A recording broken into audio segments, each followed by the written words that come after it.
share to get the latest stories. Let's find out what this tale holds. My friends, it is said that a great king had a brave and handsome son and 3 beautiful daughters. Knights and princes from neighboring kingdoms came to ask for the princess's hands, but the king always refused. One day, 3 wise men entered. The first carried a golden peacock, the second a bronze trumpet, and the third a horse of ivory and ebony. The first wise man, a young, honest fellow, approached the king. "My lord, I've come for your eldest daughter's hand." "This golden peacock is my gift," it cries out at every hour of the day and night. The second wise man, equally honest, said, "My lord, I seek your middle daughter's hand." "This bronze trumpet guards the city gate. When a stranger approaches, it sounds automatically."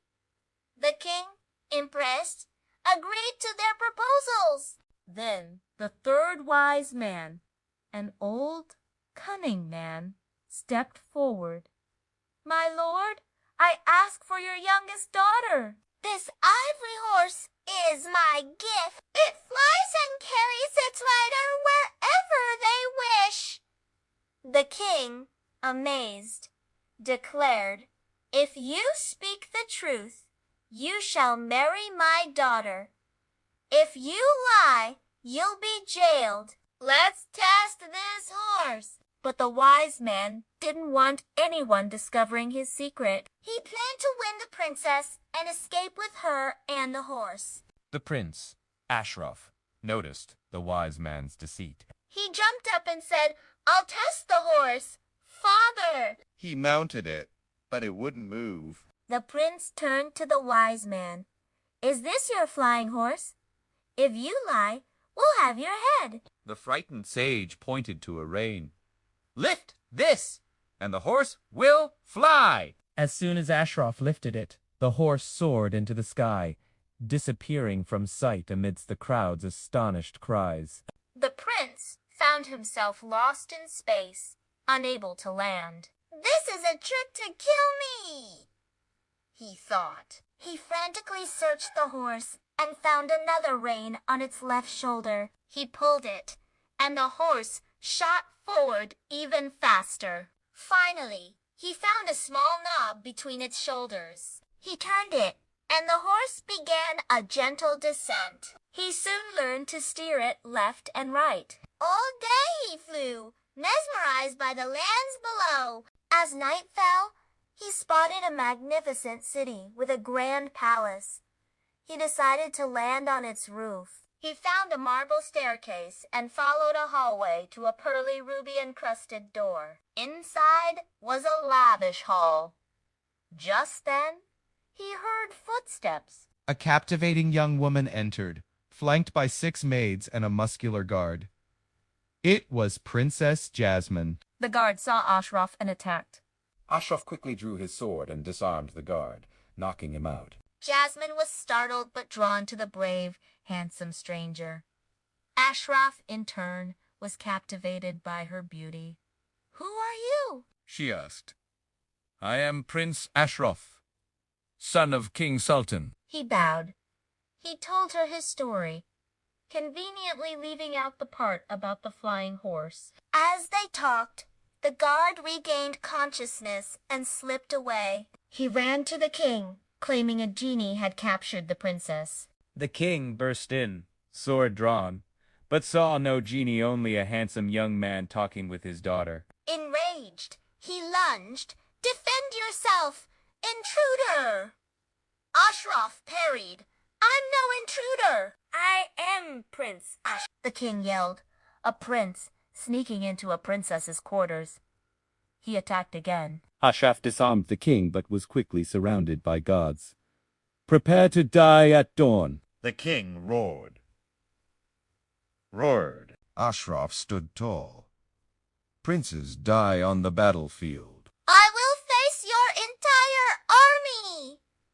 Impressed by his courage, the king agreed.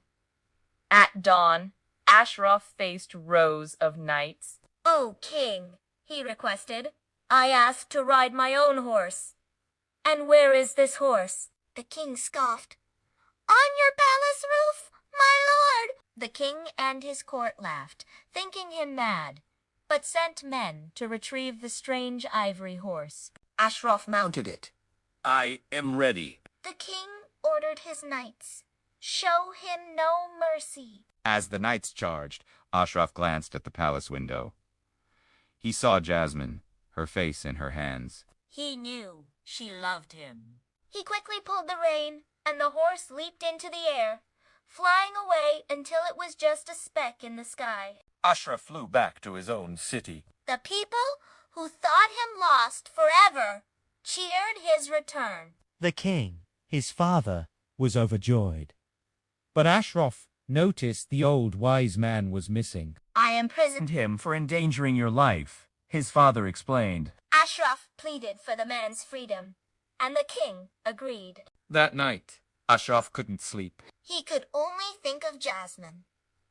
Before dawn, he made a decision. He packed a bag of gold, snuck out to the flying horse, and took to the skies once more.